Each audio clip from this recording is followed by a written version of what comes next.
llanto, de rodillas hechas llagas que se postra al tirano, de rodillas hechas llagas que se postra al tirano. Velasquistas entre el año 69 y el año 73, ¿no? Antes de que sea removido por el golpe de Estado de Morales Bermúdez, esos cambios que fracturaron el sistema oligárquico y sumamente conservador que había en el país, no culminaron, ¿no? Seguramente no iban a poder culminarse con el propio velasquismo, porque al final la ruptura, ¿no? La fractura completa del sistema oligárquico requería una movilización social nacional que no se produjo, y todo quedó un poco encapsulado en las Fuerzas Armadas, ¿no es cierto? Pero, y ahí viene lo importante, creo que diferentes fuerzas políticas, sobre todo de izquierda, ¿no? Que era lo que entonces podríamos denominar fuerzas progresistas, ahora en general se habla del progresismo, porque se entiende que iban a llevar adelante al progreso, ¿no? Al país. Bueno, esas fuerzas, lamentablemente, en su inmensa mayoría, no entendieron y no vieron el carácter democrático, el carácter nacionalista de estos cambios y el proceso modernizador que eso implicaba. Entonces, lamentablemente terminaron sumando fuerzas con los sectores oligárquicos, ¿no? Y bloquearon estos cambios. Yo creo que desde ahí, a estos casi 50 años, el Perú ha vivido lo que sociológicamente, políticamente se denomina un empate catastrófico, ¿no? Donde nadie gana, todos pierden, ¿no? Perdió la oligarquía porque no pudo recomponerse completamente, no pudo desmontar y hacer una contrarreforma con Belaúnde y luego con Alan García y posteriormente con Fujimori, y tampoco ganó o ganaron las fuerzas nacionalistas democráticas porque las reformas no lograron consumarse, no lograron cristalizar. Entonces, gran parte de mordernos la cola, de darnos vuelta y estar en el mismo lugar, en un empantanamiento, tiene allí una razón histórica, ¿no? Social y política decisiva. Creo que por eso nuestro país, ¿no es cierto?, sigue entrampado en una situación sin salida clara, ¿no? Y ahora, ¿qué es lo que demuestra la actual crisis? Dentro de todo un esquema de régimen y de gobierno neoliberal, ¿no? Que se inaugura con Fujimori y adquiere carácter constitucional en 1993, lo que demuestra es que no es viable. Como ustedes saben, las consecuencias de este grave evento sanitario, ¿no?, del COVID-19, ahora coloca al Perú como uno de los países con mayor cantidad de muertos y de enfermos por miles de habitantes, ¿no?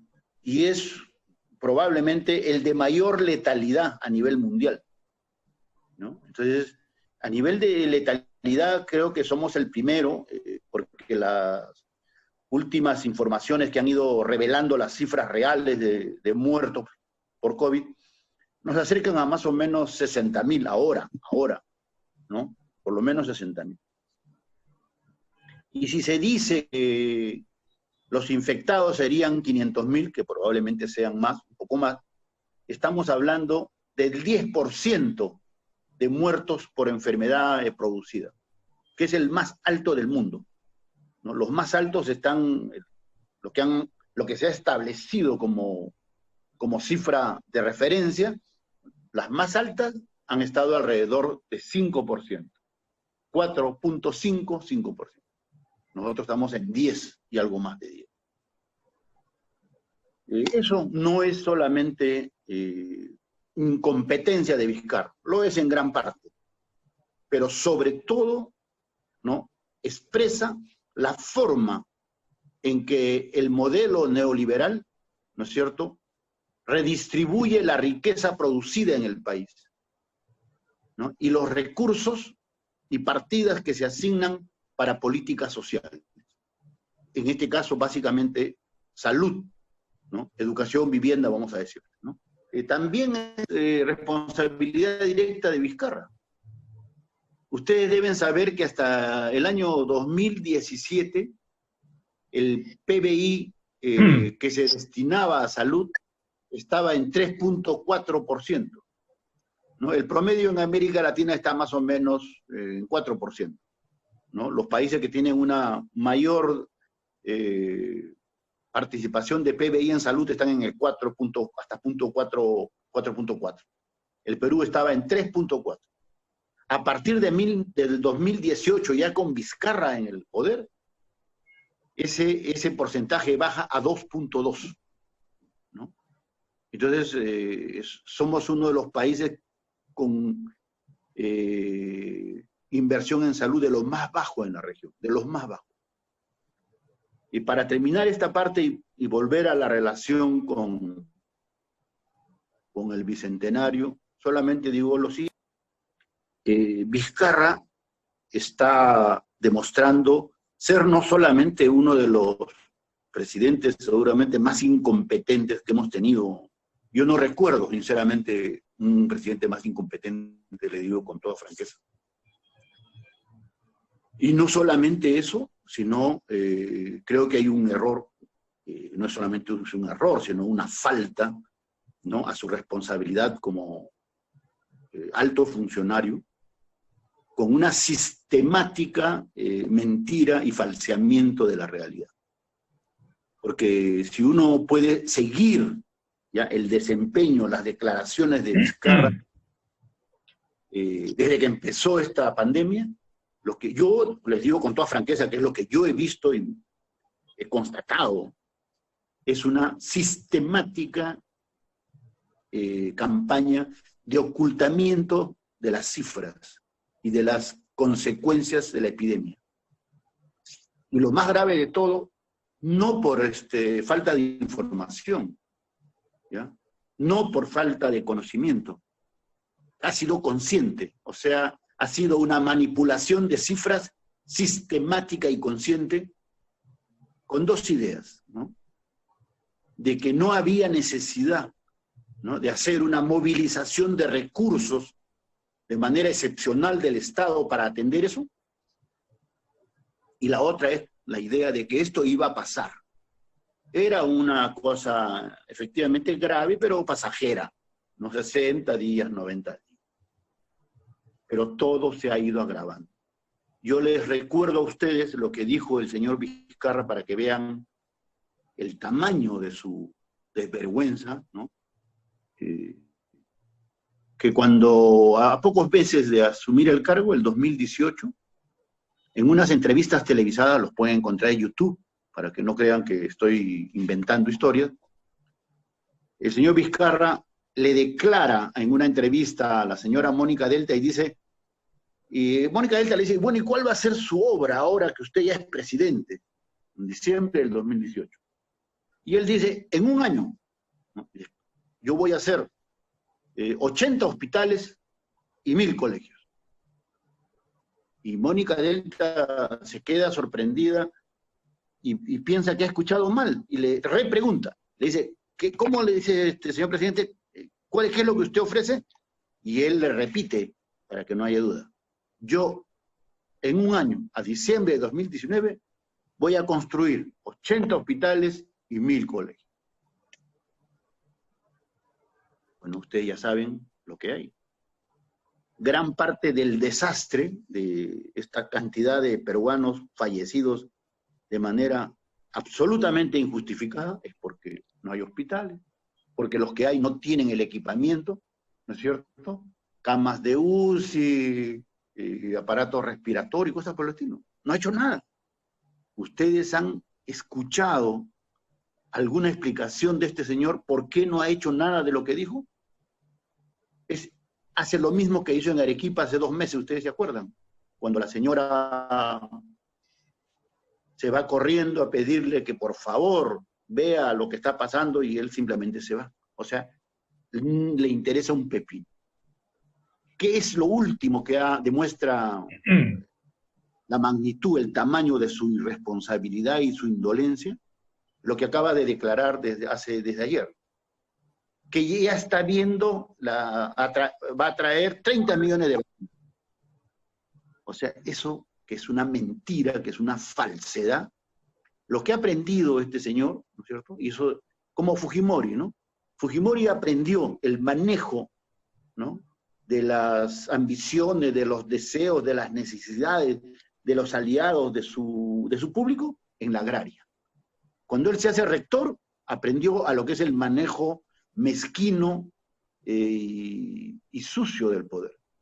Ahí lo aprendió y luego hasta la Asamblea Nacional de Rectores, que llegó a ser presidente, ¿no? Ahí aprendió el ABC de la política y se licenció en política.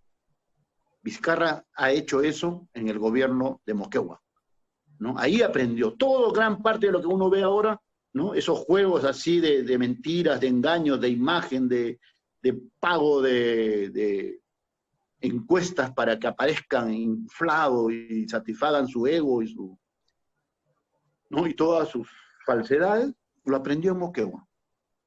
Entonces, ahora, lo último, como les digo, y eso igualito, no requiere, ustedes lo lean el periódico de ayer, creo que salía en todos los periódicos, 30 millones de vacunas. Cuando, en primer lugar, no hay ninguna vacuna ya certificada, ¿no es cierto? Hay 4 o 5, está la de Oxford, está, ¿no?, los chinos que tienen ya también una vacuna ya en su parte final de comprobación, y los rusos que parece ser están más adelantados. Pero ninguno hay que diga, esta es la vacuna y acá está, ¿no? La OMS ha certificado y acá. No hay ninguna. En primer lugar. Y en segundo lugar, así como ha sido con las camas UCI, con ¿no?, con los tanques de oxígeno, con equipamiento de protección del personal, este gobierno ha sido el que ha comprado tarde, mal y nunca, ¿no? ¿Por qué dice ahora 30 millones de vacunas que va a adquirir? Porque la gente está desesperada y ya sabe que no es posible, ¿no?, que tenga atención médica, lo saben todos, no solamente nosotros los mejor informados, hasta el hombre más sencillo, más alejado de los sistemas de comunicación lo saben. ¿Por qué? Porque la gente se está muriendo en su barrio, en su pueblo, porque los hospitales ya no lo pueden atender. Entonces, como Vizcarra ya sabe que eso no lo puede seguir ocultando, ¿no?, lanza esta mentira que a todo el mundo lo va a aliviar. ¿Por qué? Porque todo el mundo ya comienza a pensar, a esperanzarse que van a haber vacunas. Como ustedes saben, ninguna vacuna va a poder aplicarse en este país antes del verano del 2021. Siendo optimistas, ¿no? Así que lo que tenemos de acá hasta fin de año, no hay nada que tiene que ver con la vacuna. Y Vizcarra lanza eso, ¿no?, para calmar la desesperación y ya la indignación de la gente. Termino con este capítulo.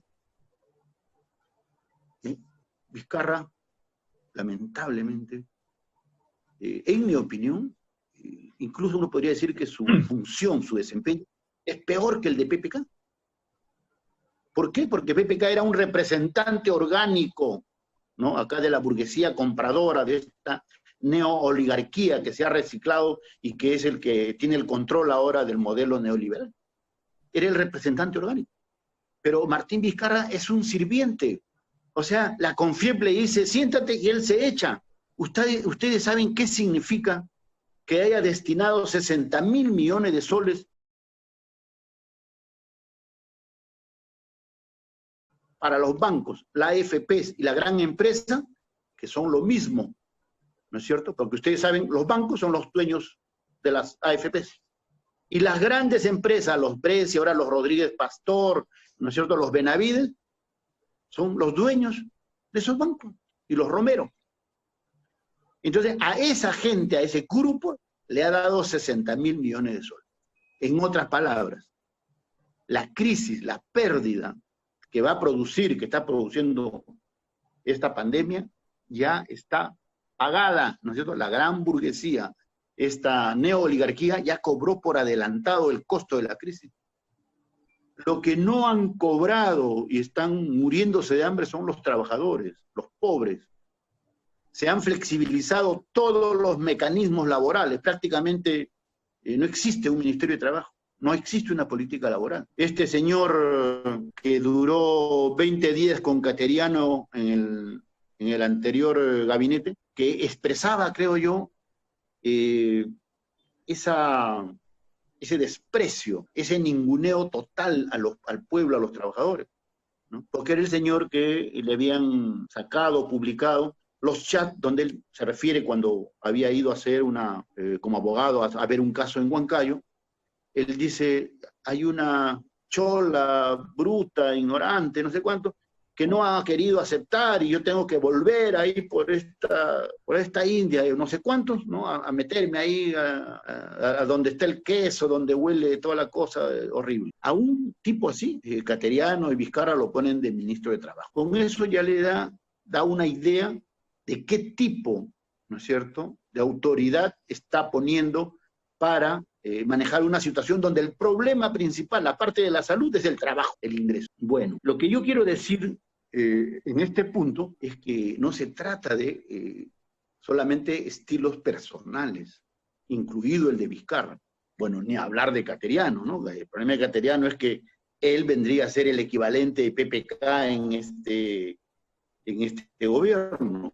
Hubiera sido, ¿no?, el representante orgánico, el tipo que se mueve, ¿no es cierto?, es el ahijado y socio de Vargas Llosa, que se mueve como un representante natural de la oligarquía, de la neooligarquía, ¿no es cierto?, como un señor, el señor al viejo estilo, ¿no es cierto?, de la época oligárquica, pero fiel, ¿no?, y confiado en ese estilo, ¿no?, de todopoderoso, hizo una presentación en el Congreso, como ustedes ya saben, ¿no?, donde fue, y no fue a pedir el voto de confianza, la aprobación, fue a anunciar a todo ese Congreso de, ¿no?, según él, seguramente de cholos, malolientes, lo que sea, de pichiruchis, les fue a anunciar lo que él iba a hacer. Y todavía habló, pues como ustedes saben, 4 horas, ¿no? Y les detalló todo lo que... Y ahí hay gente, pues seguramente hay gente incapaz, poco preparado, negociados, también corruptos, en fin. Pero también hay gente con un poco de dignidad, pues, ¿no? Y hay otra gente que tiene una relación, un poco de respeto por sus electores, por sus vecinos. Entonces, todo eso se unió, y también seguro con la mafia de los colegios y las universidades privadas, seguramente. Pero todos esos se unieron para rechazar una actitud, una conducta de un premier que iba a entrar en funciones que era ofensivo, que era humillante. Y por eso en buena hora que fue defendido. Pero lo que quiere decir ese hecho, que puede tomarse como anecdótico, además de su importancia política, revela la manera como Vizcarra y este gobierno entienden, ¿no?, los problemas del país. Entonces, que es básicamente sentirse gestionadores de intereses de la gran burguesía, de la CONFIEP. Entonces, en realidad, el señor Vizcarra es un operador de la CONFIEP, como les digo, un sirviente. En los últimos 60 días, sobre todo antes de la emisión, ¿no?, de esa decisión de darle 60.000 millones de soles, hubieron varias movidas, ¿no? Alguna campaña de periódicos, las declaraciones de este oficial retirado Montoya, Jorge Montoya, aparentemente algunos movimientos que revelaban presión, ¿no?, y cierta confrontación con Vizcarra. Y en realidad era simplemente para apresurar el otorgamiento de esa inmensa cantidad de dinero, y en segundo lugar, para hacerlo básicamente para ellos, para la CONFIEP. Entonces ustedes van a ver que ni el 5% de lo otorgado a la CONFIEP ha ido para micro y pequeña empresa, que es donde está la inmensa mayoría de trabajadores, de pequeñas empresas, de informal. Entonces esa es la manera como se ha usado los recursos del país. Entonces lo que está sucediendo es una cosa aberrante, ¿no es cierto? Es indignante, porque se está muriendo la gente, porque este gobierno, el señor Vizcarra, es no solamente incompetente, sino indolente. ¿Por qué? Yo le digo por dos cosas. ¿Cuáles son las dos cosas que están produciendo esta inmensa cantidad de muertos en el Perú?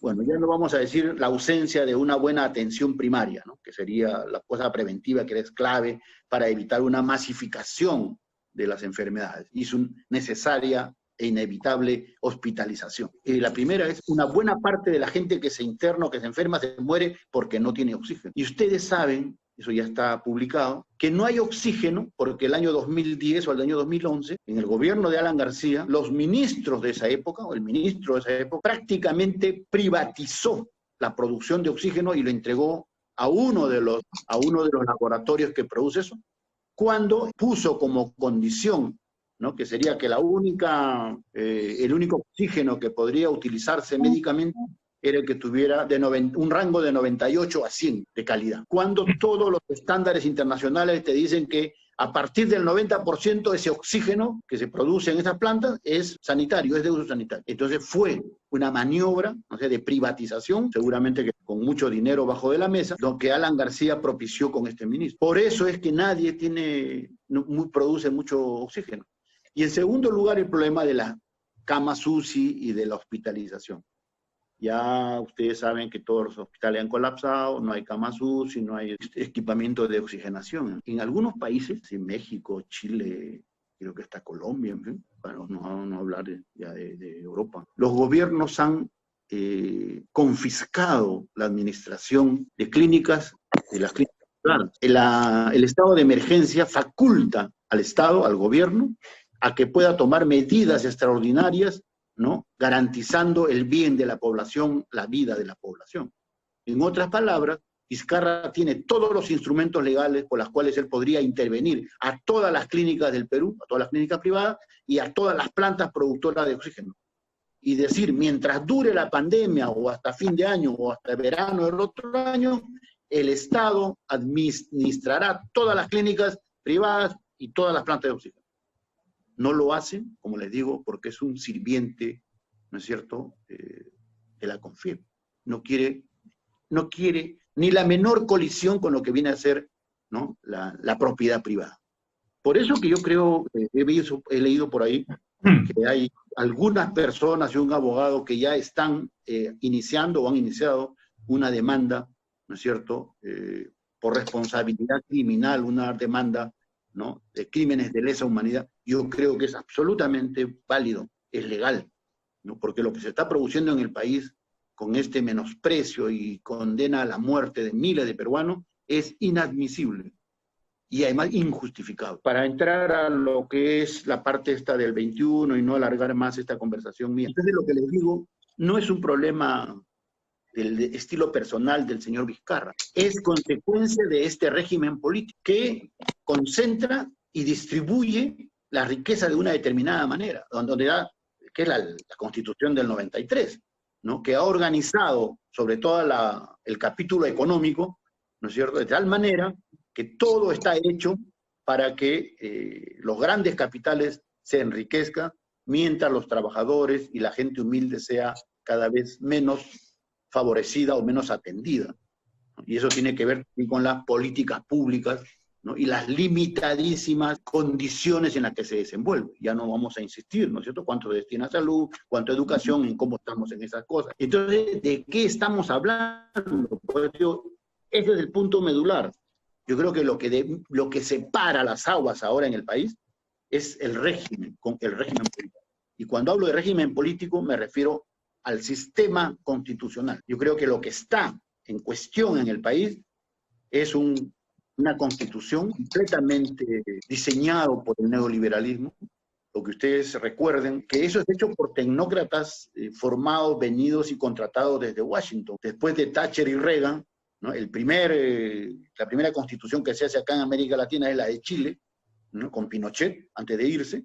Y eso es hecho por lo que acá en esa época se denominaban los Chicago Boys, ¿no? Y es esa misma corriente de modelo privatizador y antinacional y popular, es el que surge, ¿no es cierto?, de los acuerdos del consenso de Washington que se hacen en 1990. Y Fujimori, un aplicador fiel de esta política, además un ignorante en realidad de muchas cosas de la política.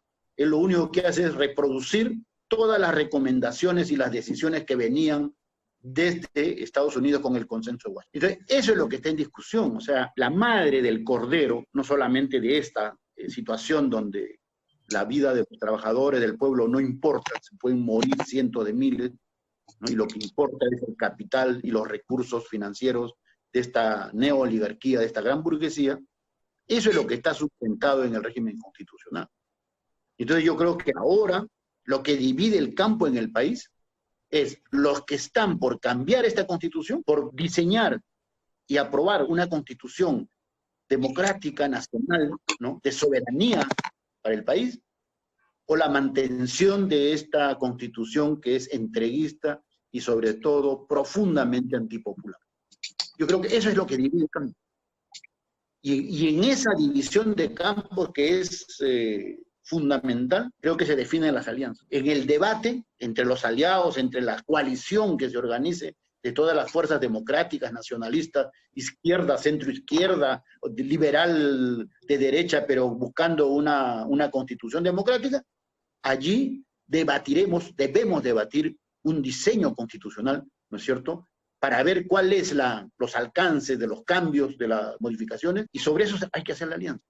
¿Ya? Dejémonos de si fulano va a estar, sutano no va a estar, si le dijo a la señora tal cosa. Por favor, las alianzas políticas y las luchas políticas nunca se hacen, ¿no?, con menudencias de esa naturaleza. Siempre a lo largo de la historia, desde que empezó la política, son los programas, las propuestas, ¿no es cierto?, y su correlación con la realidad, los que definen las alianzas, las aproximaciones y los alejamientos. Yo termino con una última cosa, una última reflexión final. En el caso nuestro, ¿no?, me refiero a los que tenemos una noción de la historia de nuestro país y consideramos que no hay borrón y cuenta nueva con el pasado. Nosotros somos parte de esa historia. Entonces yo creo que hay una razón histórica de peso también, ¿no?, por la cual la propuesta de estas fuerzas verdaderamente democráticas y nacionalistas tiene que ser un régimen constitucional diferente. ¿Por qué? Porque lo que estamos haciendo, y no debemos ser cómplices nosotros, es celebrar un bicentenario falso, un bicentenario bizarro, ¿no es cierto? Un bicentenario que cambió el Perú colonial por un Perú semicolonial, por un Perú donde ya no eran los españoles los que controlaron y organizaron el Estado a través del virreinato colonial, sino eran sus hijos, ¿no?, que luego devinieron los encomenderos, los administradores, hijos de españoles nacidos acá, que luego devinieron en los que controlaron esa nueva república. Por eso que lo que hizo esa nueva república fue construir el sistema oligárquico que, como nunca en la historia del Perú, ni siquiera en la época de la colonia, significó la expropiación y la pérdida de derechos de la nación indígena, de la masa indígena. Todas las grandes haciendas, los grandes latifundios que se han construido y que fueron liquidados con Velasco el año 69, nacen, ¿no?, durante el periodo republicano, sobre todo a finales del siglo XIX. Eso es lo que se quiere celebrar en este bicentenario, y creo que nosotros tenemos que cuestionar eso, denunciar eso, demostrarle al país, informarle al país la verdadera naturaleza de lo que significó la independencia y por qué necesitamos una independencia real, que debería ser, ¿no es cierto?, empezar en este bicentenario con una constitución democrática nacionalista. En mi propuesta, en mi versión, debe ser un Estado pluricultural y descentralizado, que es lo que nunca ha habido en el país. Con eso me refiero a un Estado donde los diferentes pueblos y culturas tengan una representación. Una representación, o sea, que haya políticas públicas en idioma quechua, aymara, ashánica, que haya atención de salud en esos idiomas, que haya tribunales y administración de justicia con esos idiomas. Eso es un Estado que debió haber sido en su origen para representar a nuestro país. Y ese Estado solamente puede llegar a ese tipo de políticas públicas si es verdaderamente descentralista, ¿no? Seguramente en la actualidad Lima concentra la mayor cantidad de población quechua hablante, ¿no? Seguramente son millones, ¿no? En el Perú son 4 o 5 millones de población quechua hablante.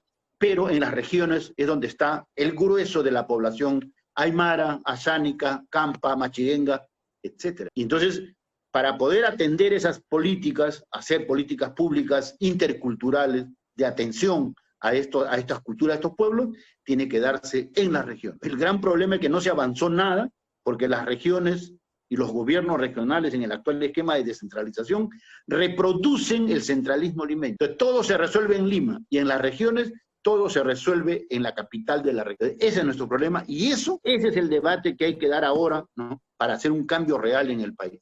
Creo que lo demás no tendría sentido realmente si nos vamos a meter a pelearnos, ¿no?, con su fulano, con su tano, con el grupo este, con el grupo el otro. Esto es lo que hay que discutir, ¿no? Y discutirlo con la mayor amplitud, con la mayor seriedad y responsabilidad. Y los que estemos de acuerdo por una nueva constitución, por eso digo, en esa coalición, en esa articulación de grupos, movimientos, sectores, discutiremos el perfil, los alcances de esa constitución, ¿no es cierto? Y nos pelearemos pues ahí, o nos uniremos ahí, pero en esa propuesta. Entonces yo creo que eso es lo que divide campos ahora en el Perú, y me parece muy bien. Yo felicito a este colectivo que tenga esa inquietud y esa responsabilidad para tratar de que el 2021 lleguemos con una celebración verdadera, auténtica, honesta, ¿no? ¿Cuál será no sé si se puede decir celebración, conmemoramos el bicentenario de las promesas incumplidas? Yo creo que eso es lo que caracteriza el bicentenario de nuestro país. Aquello que se dijo que se podía hacer y que no se ha hecho nada, ¿cierto? O gran parte no se ha hecho ya, para no ser un poco exagerado. Entonces, lo que vamos a celebrar es 200 años de promesas incumplidas, de tareas pendientes. Y creo que nuestra responsabilidad y haríamos un gran avance si nosotros somos capaces de asumir esas tareas y darle continuidad. Esas tareas que seguramente estuvieron planteados como sueños, ¿no?, en Francisco de Miranda, Agustino Sánchez Carrión, ¿no es cierto?, en ese periodo, y luego a lo largo del siglo XX, ¿no?, en González Prada, en Mariátegui, ¿no?, y en los luchadores sociales de los últimos 50 años, en Velasco, ¿no es cierto? Entonces creo que nosotros somos parte de ese movimiento, de ese proceso histórico, ¿no? Yo me siento parte de eso, y creo que los peruanos que aman al Perú y que quieren su verdadera independencia y la justicia social, ¿no es cierto?, formamos parte de esa corriente. Y en buena hora que en esta lucha de cara al Bicentenario asumamos esa tarea y esa responsabilidad, ¿no? Un gran frente político, social en el país, en el Perú, ¿no?, por una nueva constitución pluralista, descentralista.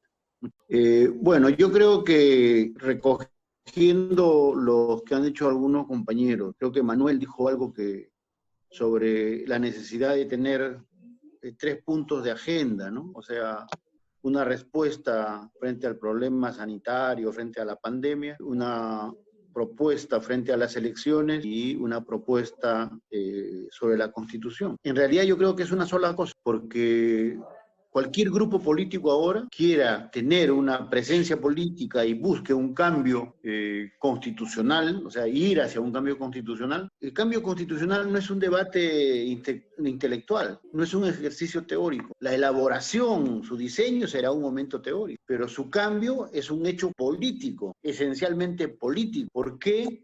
Porque ese cambio solamente será posible con una modificación de la correlación de fuerzas. En realidad, una nueva constitución implica una nueva situación política nacional del país donde la correlación de fuerzas se ha modificado. Las fuerzas con FIEP neoligárquicas han sido derrotadas, ¿no? Y un gran campo nacional popular ha logrado tener mayor, puede expresarse electoralmente, ¿no es cierto?, en una asamblea constituyente o en un congreso constituyente, pero significa que ha producido 1, 2, eso solamente se va a producir con una lucha política y social. Entonces, una acumulación de fuerzas, ¿dónde se produce? En la sociedad. Ahora, ¿cuál es el hecho central para movilizar y para ganar a una mayoría nacional?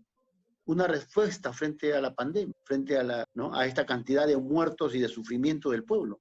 Por eso que el plan, ¿no es cierto?, inmediato frente a la emergencia, es el plan que te permite movilizar y legitimar ¿no? Y lograr introducirte en lo más hondo de la sociedad. Y yo creo que hay ideas básicas. No he visto el plan que ha elaborado Mario y no sé, lo voy a revisar, pero las ideas centrales están. ¿Cuál es la primera? Así en el plano inmediato. El bono universal hasta diciembre. A todas las familias pobres que están identificadas, el Estado le da un bono universal de acá hasta diciembre, que son 700, 200 soles, no sé cuánto. ¿Hay fondos para eso? Sí hay, ¿no? Hay como 25 o 30 mil millones de soles del fondo de reserva, hay como 20 mil millones de soles que están en los impuestos por cobrar de las grandes empresas, y hay que hacer un impuesto extraordinario a la riqueza.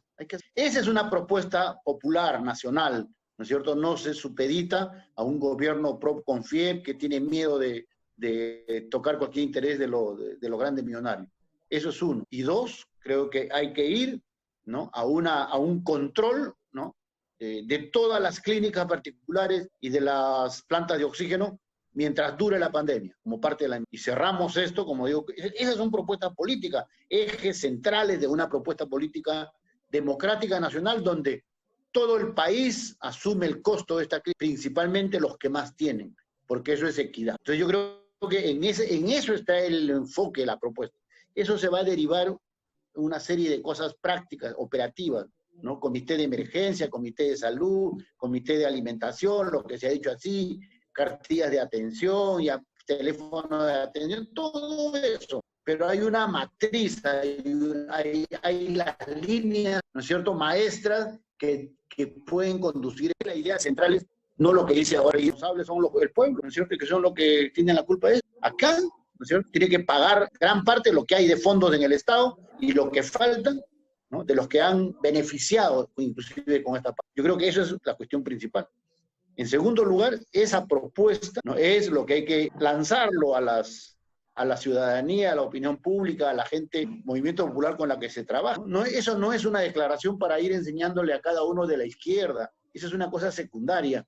No, acá esa declaración es para el pueblo, para la gente, para la opinión pública, y parte de eso incluirá, pues, presentarle a 3, 4 grupos. Pero yo no creo que el trabajo o la misión de este grupo sea elaborar documentos para que le entregue a los grupos políticos. Yo no creo que eso sea su tarea. Esa relación con los grupos políticos es si de verdad se quiere alimentar y ser una fuerza movilizadora de ese frente político amplio que hay que formar. Quienes estén de acuerdo, como digo, para mí la Constitución separa los caminos en el Perú. Ahora, no vamos a decir otras cosas, ya habrán 10.000 cosas, pero lo que dice quién está acá, es como la Isla del Gallo, quiénes están por un cambio de Constitución, quiénes no están. Eso nos separa o nos une. A mí eso es muy claro. Entonces, yo estoy porque se trabaje, ¿no?, y con eso se interactúe, ¿no?, en el conjunto de la sociedad, no tanto pensando como una especie de, ¿no?, de think tank, ¿no?, que elabora documentos para que le entregue a la gente. No, son documentos para la lucha política, para la lucha ideológica también, pero para eso va primeramente a la sociedad, al pueblo, a la opinión. Entonces ya me quedé sin batería, por eso que estoy pidiendo esto. Muy buenas noches, seguiremos. Ya Jorge sabe cualquier cosa, estamos en contacto y seguimos trabajando.